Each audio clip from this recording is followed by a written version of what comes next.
My wife's adultery with my enemy and her punishment. I reread the letter left on the kitchen table by my soon-to-be ex-wife Julia for the 5th time and shook my head.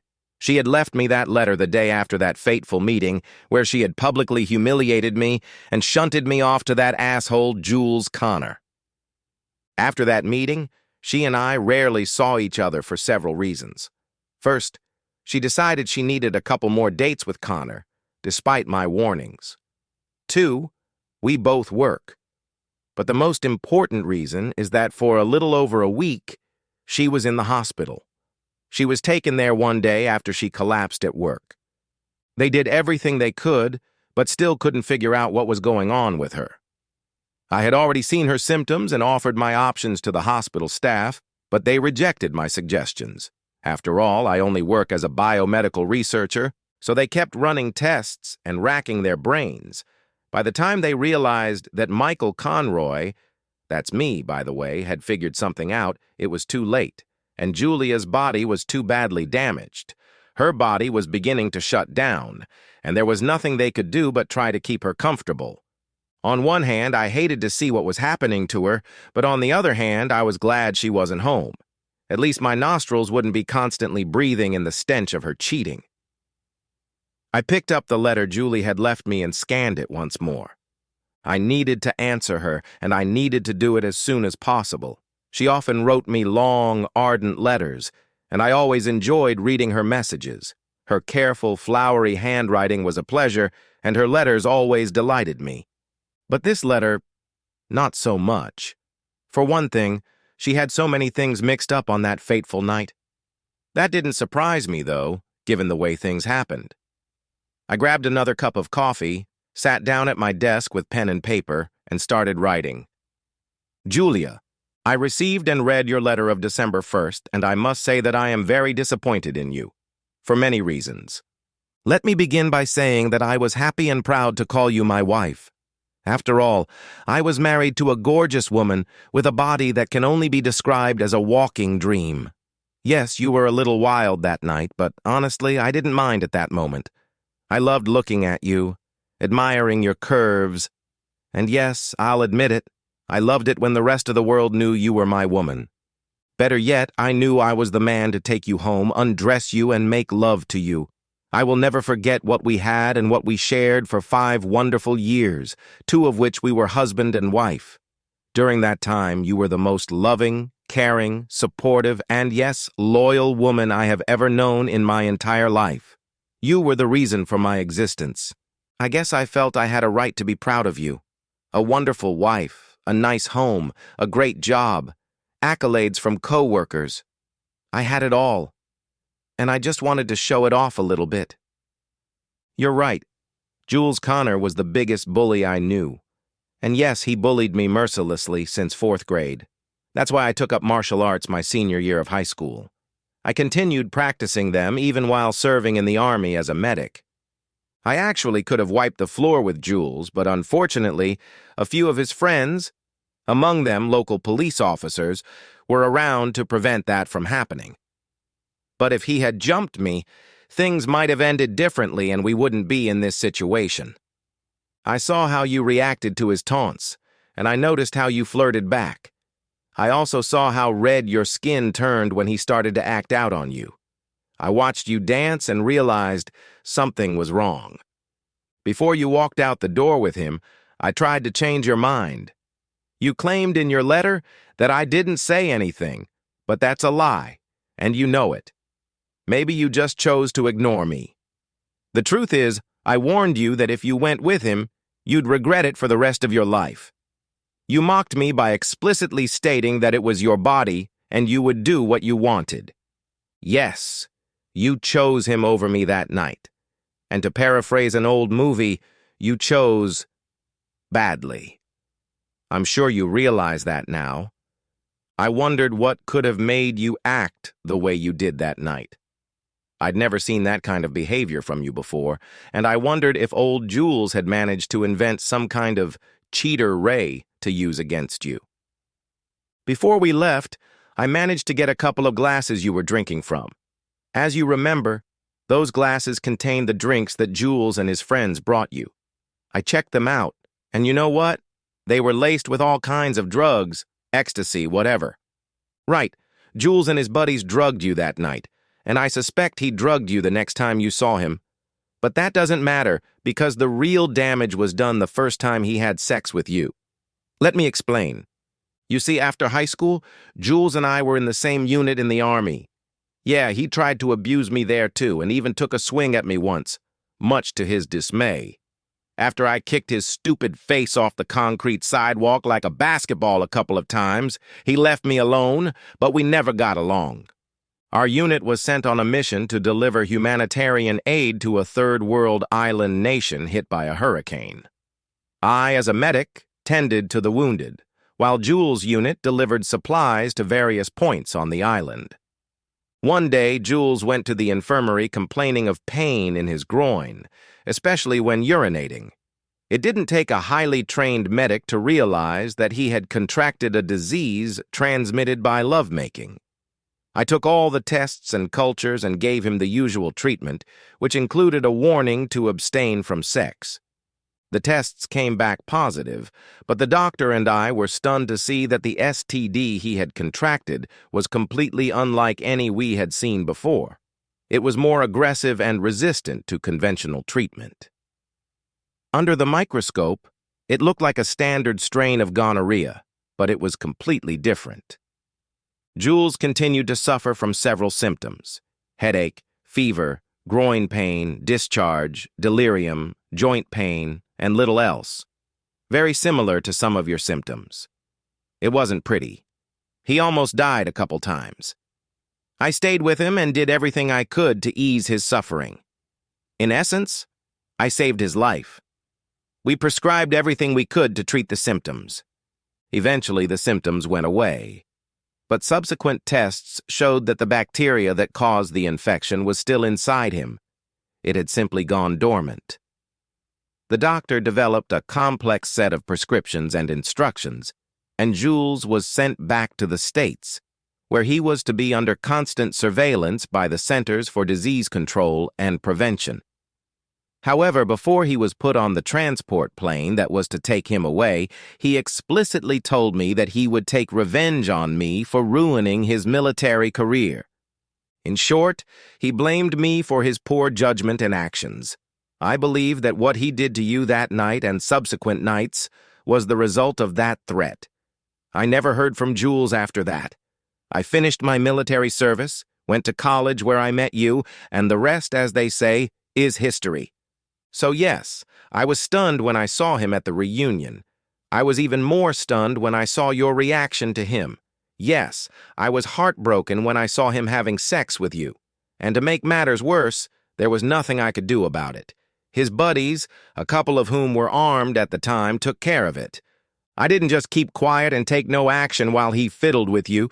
You see, one of his buddies had jammed the muzzle of a .38 caliber pistol under my side in full view of everyone. But you didn't know that then, did you? Something tells me even if you had, you wouldn't have cared. When you stumbled back into the hall, I couldn't help but notice his footprints. I'm sure you didn't realize it that night, but the first time he had sex with you, he killed you. Your body just didn't know it at the time. You claimed to love me, but your actions that night told a different story. Have you noticed that I haven't touched you since then? Did it ever dawn on you that I always wore latex gloves when you were in the house? Did it ever occur to you? Do you remember how I urged you to see a doctor immediately afterward? Do you remember me telling you that you needed to get a checkup when you started to feel ill? Do you remember how you reacted? You brushed me off, saying it was just a UTI and it would go away. But it didn't, did it? In fact, every day your symptoms got worse. Instead of getting tested and seeing a doctor as I suggested, you decided to visit Jules because, as you expressed, I didn't fulfill my manly duties. I told you why I wouldn't touch your sick body, but you just dismissed my concerns by laughing in my face.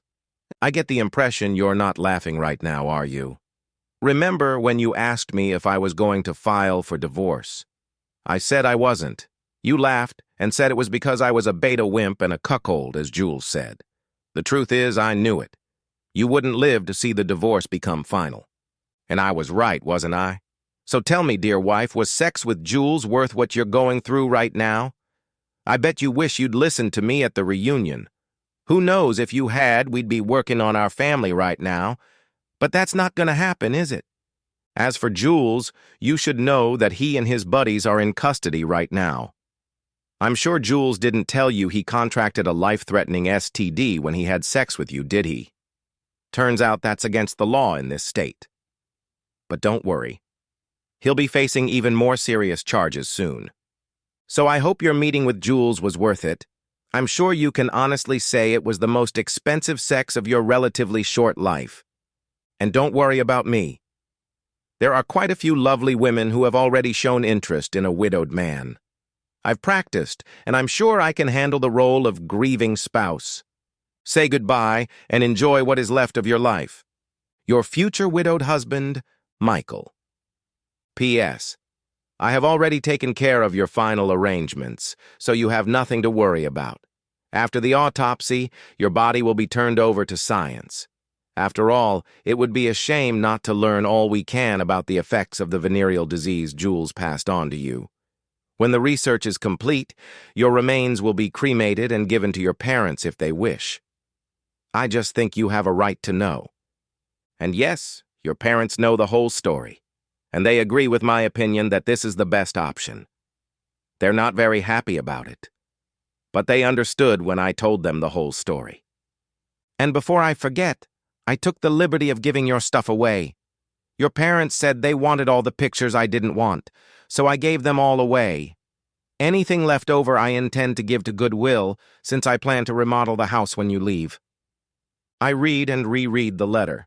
Satisfied with what I had written, I folded it and put it in an envelope and wrote her name on the front. I heated up some coffee and went outside to smoke a cigarette, something I had given up after my military service. Yes, it's a nasty habit, but unfortunately, recent events have made me reconsider some things. After that, I locked up the house, got in my car, and hit the road.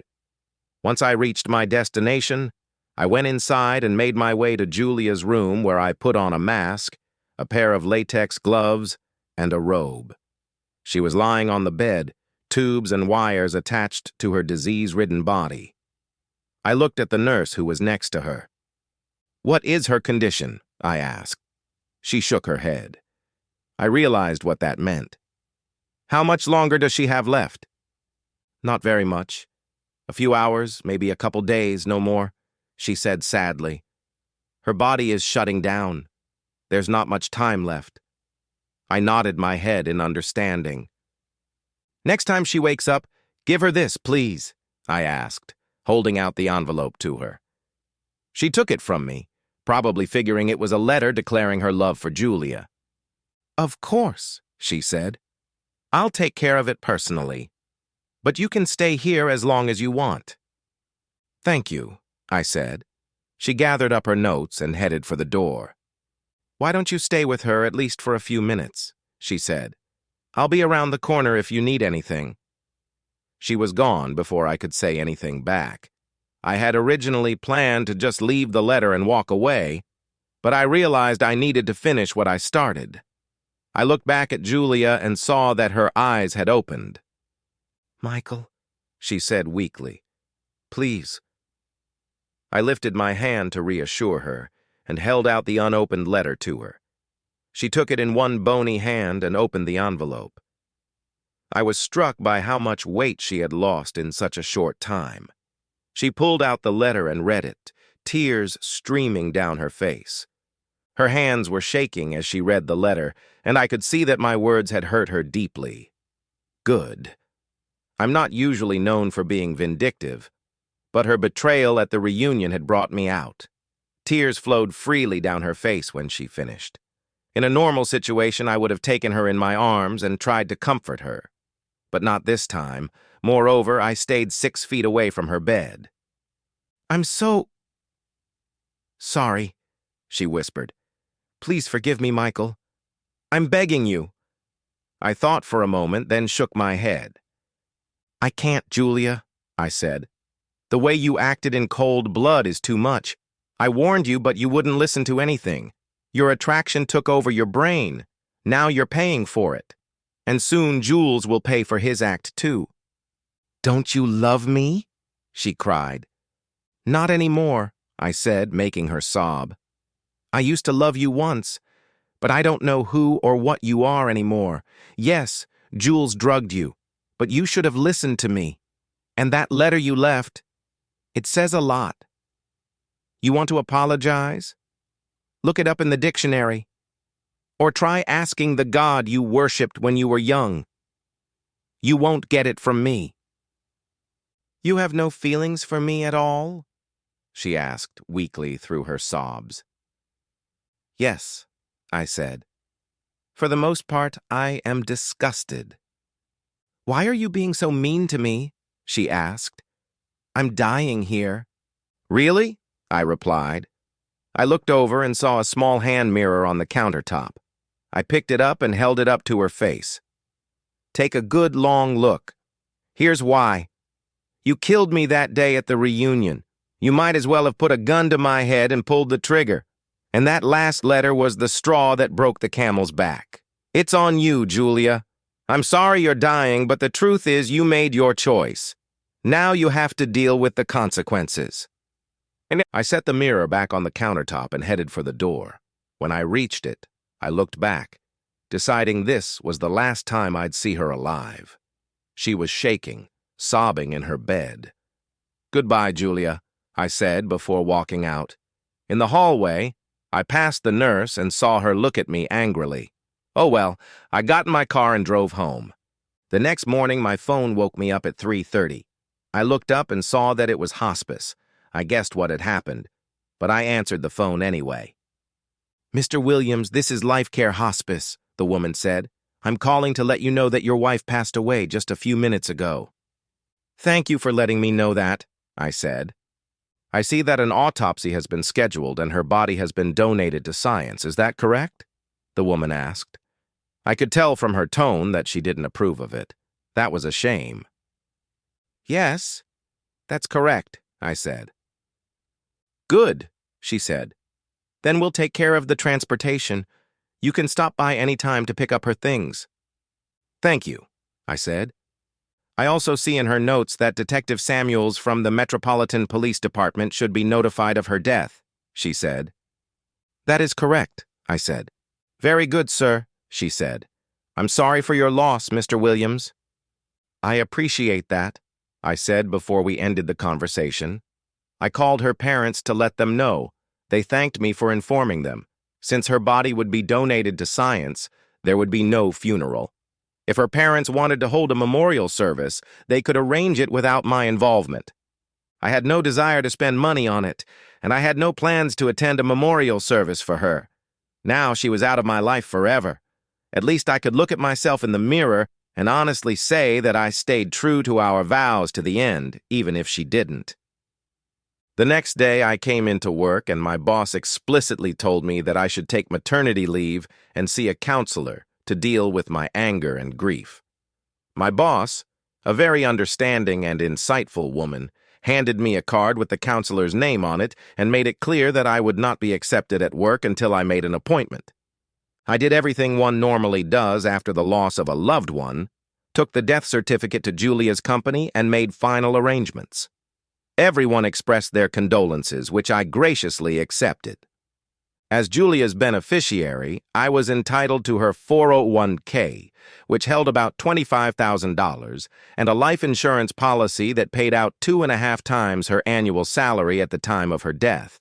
I did the math in my mind and figured that would come to just over $110,000, more than enough to pay her portion of her hospital bills and enough to pay for a summer cruise to the Caribbean.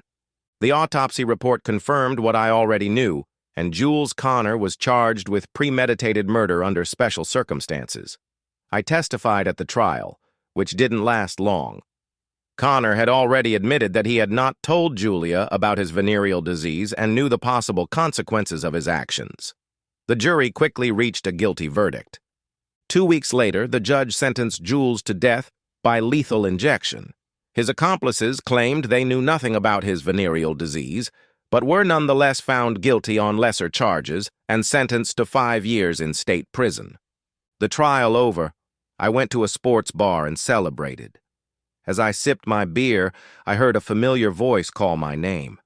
I turned around and saw her, Danielle Jenkins. She was a classmate of mine in college, and she and I had met a few times before I met Julia.